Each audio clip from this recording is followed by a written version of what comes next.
Welcome sa Kowloon Walid City na tinatawag ding City of Anarchy.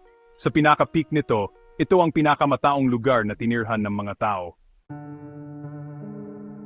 Pero alam mo, paano nangyari itong parang dystopian sci-fi na lugar?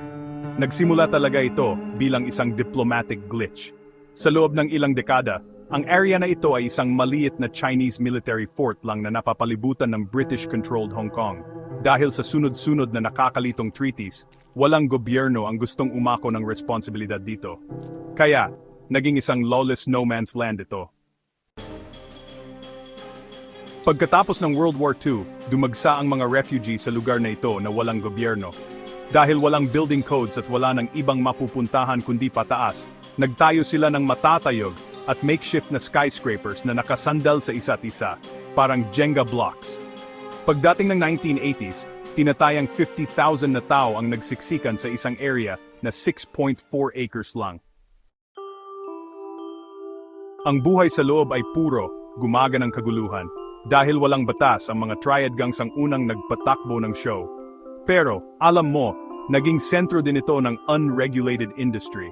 Sa loob ng maze ng tumutulo at walang sikat ng araw na corridors, makakahanap ka ng mga unlicensed dentists na nagbubunot ng ngipin katabi mismo ng mga sweatshops na gumagawa ng noodles o plastic toys. Ang siyudad ay may sariling ad hoc electrical grid at water system, isang gusot ng libu-libong wires at tubo na nakasabit lang sa itaas ng ulo mo. Tuloy-tuloy ang tulo ng tubig. Naglalakad ang mga tao na may payong sa loob. Pero ang pinaka-shocking na detalye ay ang living space. Ang mga apartments ay maliliit, walang bintana na concrete boxes na nakapatong sa isa't isa. Ang average living space per person ay 40 square feet lang. Yan ay halos kasing laki ng isang king-sized mattress. At honestly, ang espasyong iyon ay kailangan mong gawing bedroom, kitchen at living room mo ng sabay-sabay. Pagsapit ng late 80s, na-realize ng Britain at China na ang architectural monstrosity na ito ay isang humanitarian disaster at alam mo, isang malaking fire hazard na naghihintay lang mangyari. Kaya, pumirma sila ng kasunduan para gibahin ito.